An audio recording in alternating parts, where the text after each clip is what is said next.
All right. Good morning, everyone, or whatever time of day you're watching this. Yeah, happy day to you.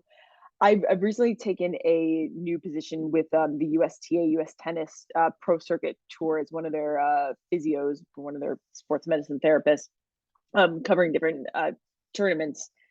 And worked my first one in September of this year in Columbus. I worked the men's ATP Tour tournament down there, and this topic I was recommended by a few people that I know that this might be a good topic for a video, and so here we are today. So, lessons for pro tennis. So, the injuries, the majority of the injuries that we see on the pro tour, a lot of them are related to obviously the repetitive nature of a sport that these athletes play multiple weeks out of the year, and I'll get to that in a second. But in terms of injuries, we see a lot of mid back, low back, kind of spine injuries or kind of irritations, kind of chronic things, maybe chronic pain that some of them have.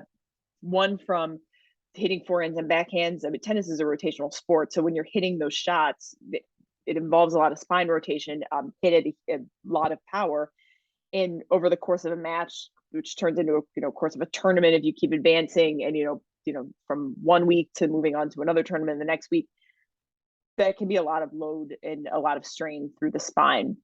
And the other thing would be, serving. When you're coming up at a serve, obviously my shoulder's coming up, but then you're powering down through the shoulder and then through the back and getting some rotation that way.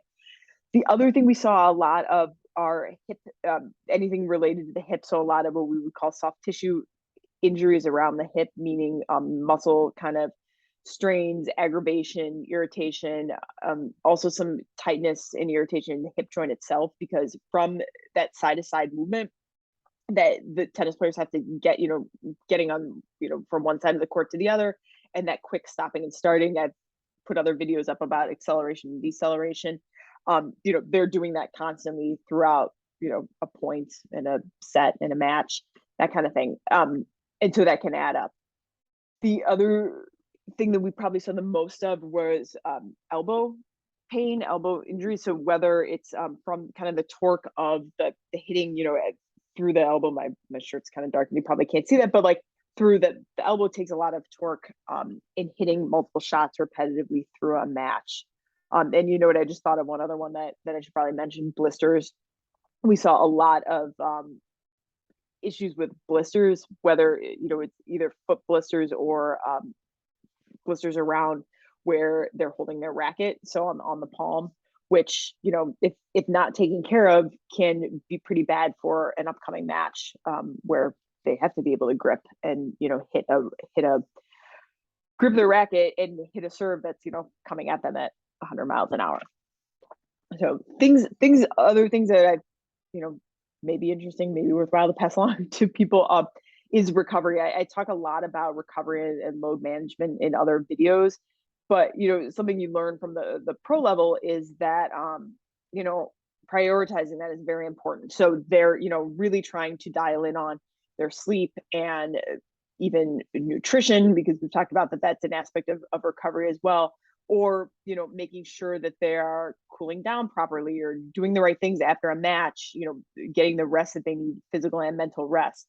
That's all very important. At the same time, there's changes in schedules all the time. There are, we saw multiple matches that went longer than they should, so pushing other matches behind and then pushing that player's schedule even further behind, and that can change your recovery or your schedule for the day. Or you play a match that you think is going to go very my dog's in the background here.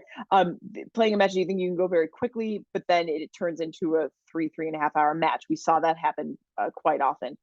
So having a schedule and having a plan is important, but at the same time, you still have to play when things don't go your way. And I think that's a good lesson in sports for anyone in sports or even just life. The other thing that we learned is return to play decisions. So if somebody gets hurt on court in a match, we only have 3 minutes for a medical timeout to give them any treatment that they need. We have a couple minutes to kind of evaluate the situation and see if that player can go back onto the court. which obviously you want them to go back on their court. They're professional athletes. They're getting paid to be there. They, their pay depends on if they win that match that day or not. So they at least need to get back on the court if it's safe to do so. And we have to make that call. What's the risk in what type of injury, and is it safe to go back?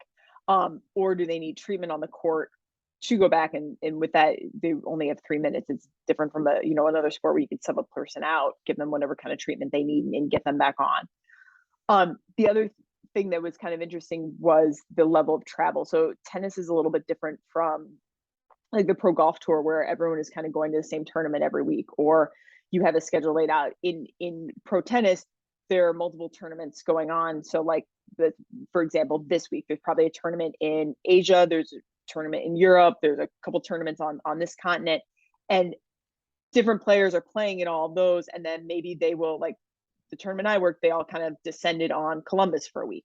And we had some athletes coming from Istanbul. We had some athletes coming from North Carolina. We had some coming from Davis Cup play in other parts of the globe. So they are they've come off long flights, over multiple continents. So there's, stiffness, muscle issues, pain maybe aggravated from sitting on a plane for that long.